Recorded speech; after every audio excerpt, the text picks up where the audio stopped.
Assalamualaikum warahmatullahi wabarakatuh.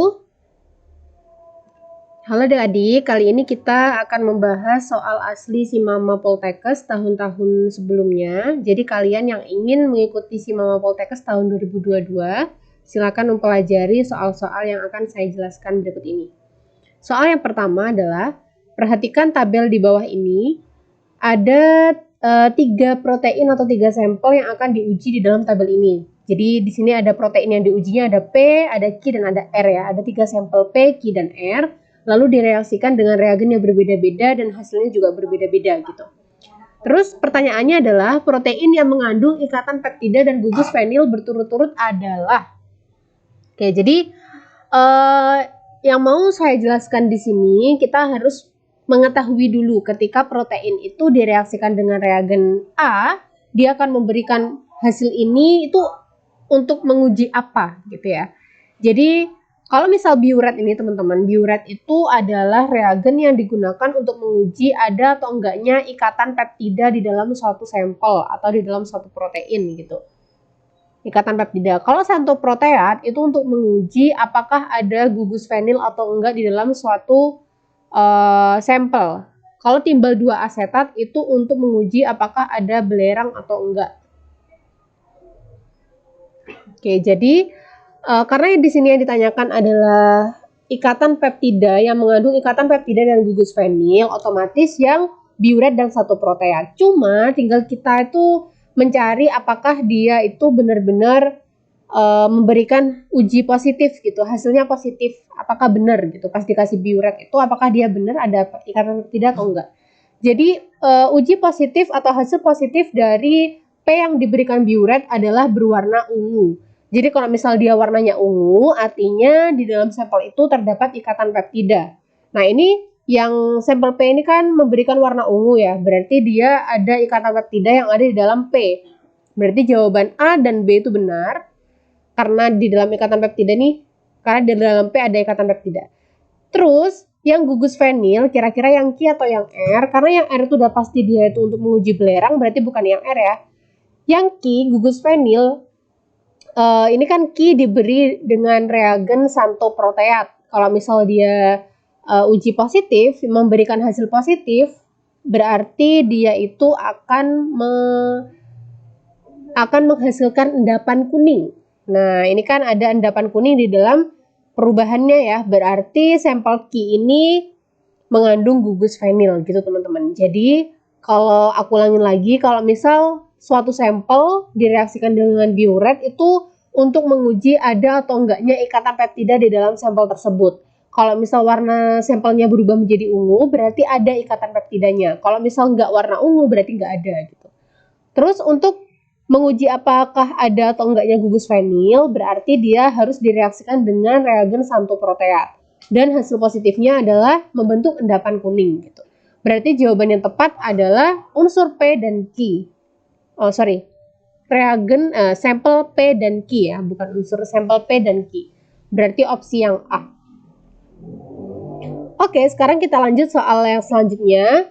Diketahui reaksi kesetimbangan 2NO menjadi gas N2 plus gas O2 yang berlangsung exotherm. Pernyataan reaksi di atas yang benar adalah jika, jadi ini harusnya panah kesetimbangannya bolak-balik ya, karena ini reaksi kesetimbangan, jadi panahnya harusnya bolak-balik seperti ini. Jadi untuk mengetahui apa sajakah yang bereaksi terhadap kesetimbangan, itu pertama dilihat dari delta H-nya itu exo apa endo ya. Delta H-nya itu exo apa endo. Pokoknya kalau dia udah bilang dia itu exotherm, berarti delta H-nya negatif ya. Exotherm. Oh sorry. Cut ya Mbak Sofi.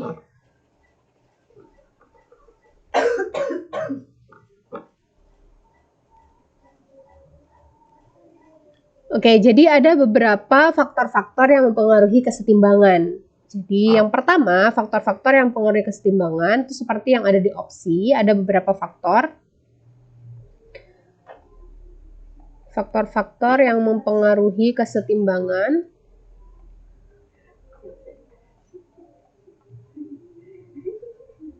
Yang pertama adalah suhu. Yang kedua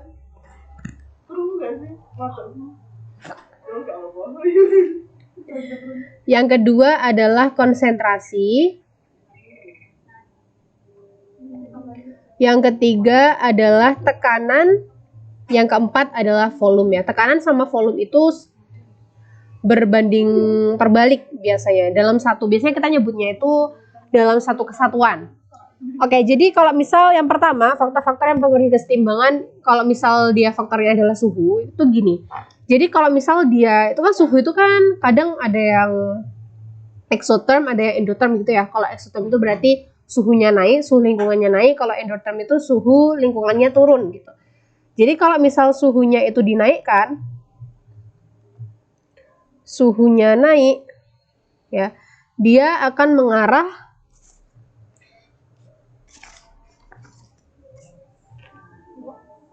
kalau suhunya dinaikkan atau diperbesar, dia akan mengarah ke arah endotherm. Kalau suhunya diturunkan atau diperkecil, dia akan mengarah ke arah exotherm. Nah, karena tadi kan reaksi yang nomor 7 ini kan reaksinya reaksi exotherm, dia bilang berarti ke kanannya dia adalah exotherm, ke kirinya adalah endotherm gitu teman-teman. Kalau misal dia bilang yang berlangsung exotherm, itu artinya ke kanannya dia exotherm, ke kirinya dia endotherm. Berarti untuk yang opsi B, suhu diperbesar, reaksi bergeser ke kanan. Oke, kalau misal tadi kan aku bilang suhu diperbesar, reaksinya mengarah ke endotherm. Berarti endotherm itu kan ke kiri ya, bukan ke kanan. Kalau ke kanan kan exotherm, kalau ke kiri endotherm. Berarti yang B itu salah, karena ini harusnya reaksinya bergeser ke kiri, ke arah endotherm.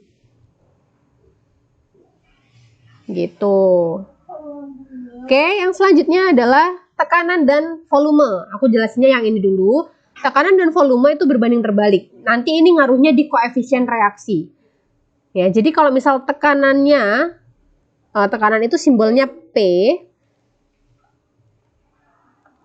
Jadi kalau misal tekanannya diperbesar, itu volumenya diperkecil.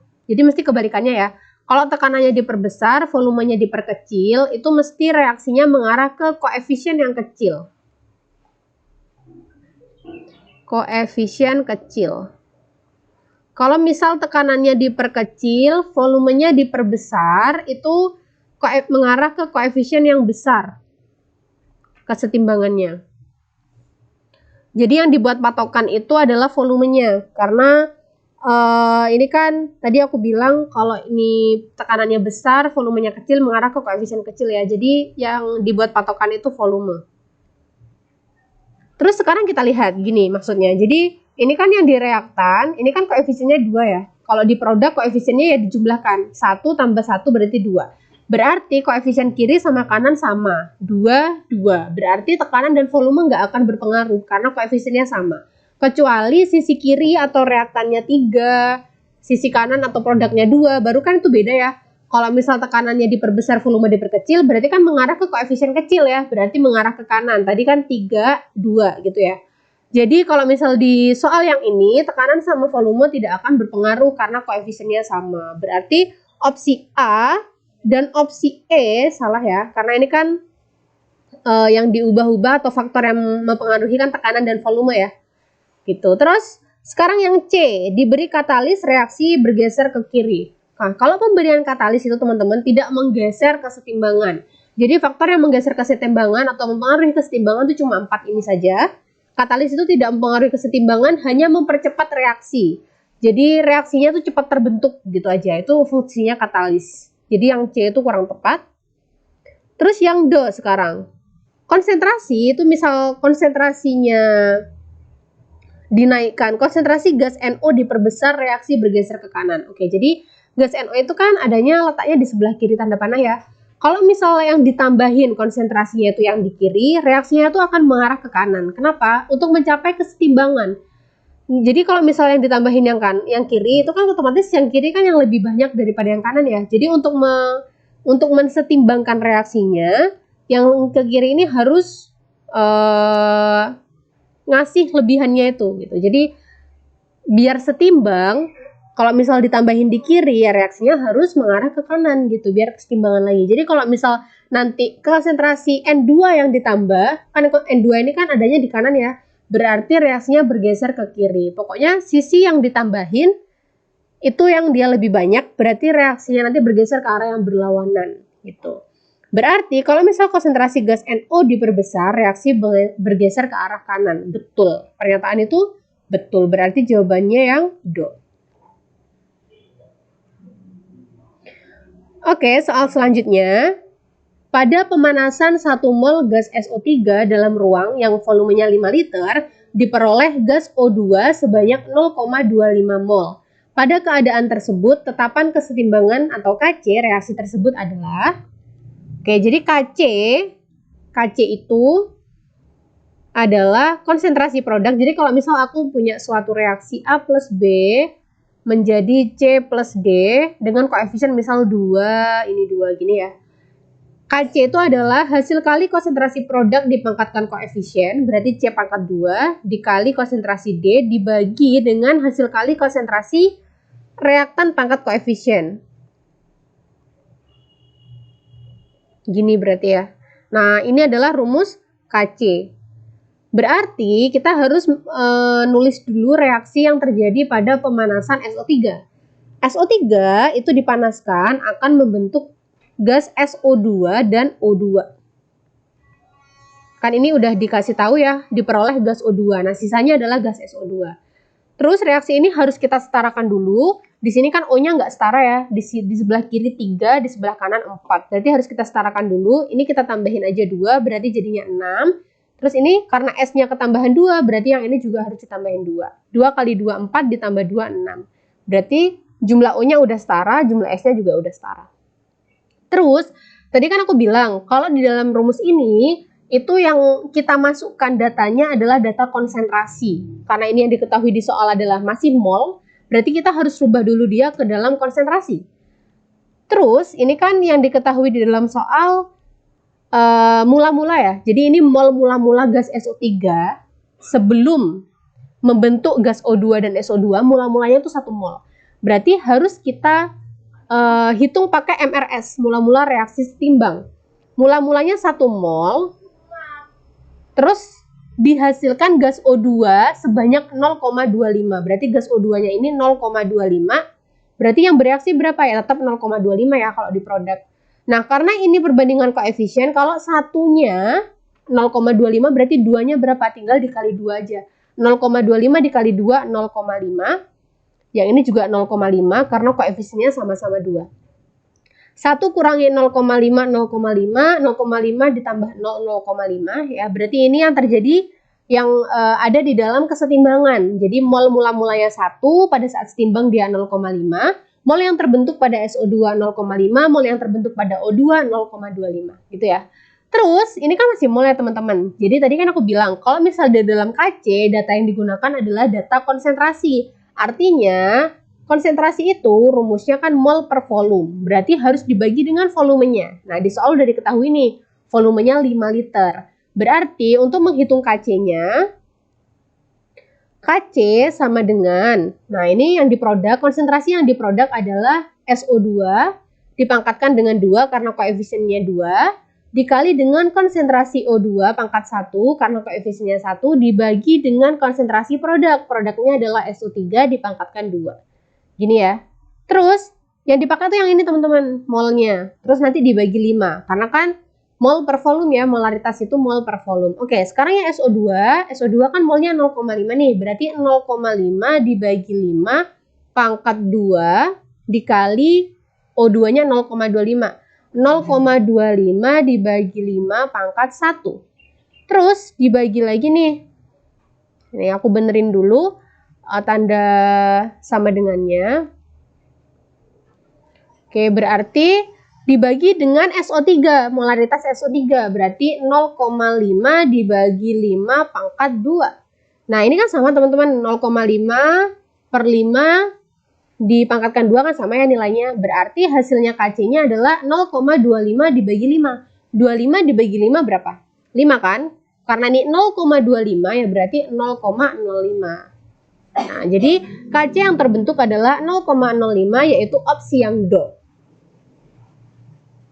Oke, soal selanjutnya adalah reaksi redoks berlangsung karena serah terima elektron. Oke, jadi redoks itu berlangsung karena adanya serah terima elektron.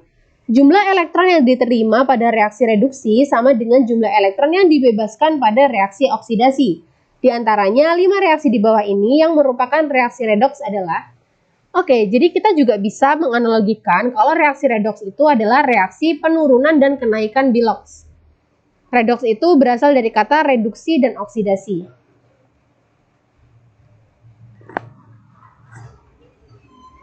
Reduksi itu adalah penurunan biloks. Reduksi itu adalah reaksi penurunan biloks. Biloks itu adalah bilangan oksidasi. Kalau oksidasi itu adalah kenaikan bilok.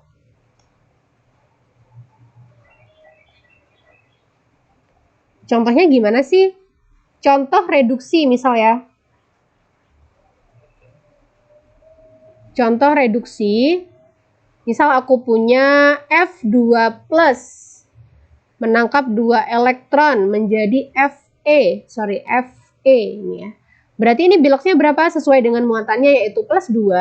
Nah, Fe di sebelah kanan biloksnya adalah 0 karena dia unsur bebas. Nah, dari +2 ke 0 ini kan mengalami penurunan biloks. Berarti dia adalah reaksi reduksi. Kalau yang contoh yang oksidasi, yang tinggal kita balik aja. Misal dari Mg2+ dengan melepas 2 elektron ya. Mg unsur bebas sendirian berarti biloksnya 0. Mg2+ biloksnya sesuai dengan muatannya yaitu +2. Nah, dari 0 ke +2 ini kan mengalami kenaikan ya, artinya dia oksidasi. Gitu teman-teman. Oke, jadi kita disuruh mencari dari kelima opsi ini manakah yang mengalami reaksi redoks, yang mengalami penurunan dan kenaikan biloks. Nah, aku mau kasih tips ke kalian. Jadi untuk mencari manakah yang mengalami redoks, nggak semuanya harus dikerjakan satu-satu nyari biloksnya. Itu bakalan lama. Jadi cari aja mana yang awalnya itu bentuknya senyawa, lalu di kirinya bentuknya senyawa, di kanannya bentuknya unsur bebas. Atau kebalikannya, di kiri unsur bebas, di kanannya senyawa. Seperti ini. Ini kan dalam bentuk senyawa bisa ya, Fe2+ itu kan bisa direaksikan dengan misal FeCl. Berarti kan FeCl2 gitu ya. Kan dalam bentuk senyawa. Kanannya ini unsur bebas. Contohnya yang oksidasi, kirinya ini unsur bebas, kanannya adalah ion dalam bentuk senyawa. Gitu. Jadi misal nih, kalau yang A, ini kan dalam bentuk, nggak ada yang dalam bentuk bebas kan, NaCl itu senyawa, H2O senyawa juga, NaOH juga senyawa, HCl juga senyawa. Nggak ada unsur bebas. Yang unsur bebas yang mana? Nah, unsur bebas itu yang ini, dioksido. Ini kan unsur bebas ya, Cl2 itu adalah unsur bebas yang otomatis biloksnya dia adalah 0. Nah, berarti ini sekarang kita coba kerjakan yang Mn, yang oksido. MnO2, 2HCl menjadi MnCl2 plus 2H2O plus Cl2. Coba kita cek biloksnya Cl. Kita cek biloksnya Cl. Cl yang di sebelah kiri tanda panah, berapakah biloksnya? Kalau ini H berarti +1, kalau Cl berarti ya -1. Cl yang di sebelah kanan karena dia unsur bebas berarti biloksnya 0. Nah, dari -1 ke 0 ini mengalami apa? Mengalami kenaikan biloks yang artinya dia adalah oksidasi. Oke, coba sekarang kita cari yang mengalami reduksi ya. Karena Cl udah selesai, coba kita cek yang Mn. O kan biloksnya -2 ya, -2 dikali 2 -4, berarti Mn yang ini +4. Terus kita lihat Mn yang di sebelah kanan tanda panah, Cl itu -1, Cl2 berarti -2, berarti Mn adalah +2. Nah, dari +4 ke +2 mengalami penurunan yaitu reduksi. Gitu teman-teman. Jadi jawaban yang benar adalah yang do. Jadi itu tips dari aku. Jadi kalian harus mencari sisi reaksi yang salah satu sisinya mengandung unsur bebas. Jadi dia pasti mengalami redoks gitu. Pasti mengalami reduksi atau oksidasi. Yang lainnya apakah tidak mengalami redoks? Iya benar, tidak mengalami redoks. Contohnya, sekarang coba kita yang A ya. Cl itu kan -1, berarti Na-nya +1 ya biloksnya. Na yang ini, O itu -2, H +1, berarti Na-nya +1. Nah, dari +1 ke +1 Kan tetap ya biloxnya tidak turun dan tidak naik. Artinya yang A ini bukan jawabannya. Jadi begitu cara mencari apakah reaksinya redox atau enggak ya teman-teman. Oke, sekarang di soal yang terakhir, perhatikan data berikut. Reaksi 1 adalah reaksi C3H3 plus 5O2 menjadi 3CO2 plus 4H2O dengan delta H-nya adalah minus 1543 kJ. Reaksi keduanya NH4Cl direaksikan dengan NaOH menghasilkan NH3 plus NaCl plus H2O dengan delta H plus 234 kJ, 234 kJ. Pernyataan yang benar dari data tersebut adalah, jadi setelah dibaca opsinya dari A sampai E itu mengenai reaksi endo dan reaksi eksoterm. Nah, yang harus kalian tahu, reaksi 1 dan reaksi 2 ini bisa ditentukan apakah dia ekso dan endo dilihat dari delta H-nya. Ingat ya, tadi di soal-soal sebelumnya, kalau misal delta H-nya negatif, itu artinya eksoterm. Eksoterm itu artinya apa? Artinya dia melepaskan energi. Jadi suhu lingkungannya akan naik, semakin panas karena energinya lepas dari sistem kelingkungan. Kalau delta H-nya positif, itu artinya endotherm. Cara ngafalinnya endo, itu artinya ke dalam, berarti menyerap energi, yang artinya suhu lingkungannya turun karena energinya atau kalorinya terserap ke dalam sistem gitu. Oke, sekarang kita cek satu-satu. Reaksi 1 sistem menyerap energi, bener nggak? Reaksi 1 ini kan minus ya delta H-nya, berarti reaksi 1 itu ekso, reaksi 2 endo. Reaksi 1 sistem menyerap energi. Nah, reaksinya eksoterm. Bener nih reaksinya, tapi eksoterm itu bukan menyerap energi ya, tapi melepaskan energi. Berarti yang A itu salah. Yang B, reaksi 2 sistem melepas energi, reaksi eksoterm. Eksoterm bener sih melepas energi, tapi apakah reaksi 2 eksoterm? Enggak. Eksoterm itu enggak. Reaksi 2 bukan eksoterm tapi endotherm. Berarti yang B juga salah. Yang C, reaksi 2 sistem menyerap energi, reaksi endotherm. Oke, reaksi 2 memang endotherm tapi dan memang menyerap energi ya. Oh, bentar.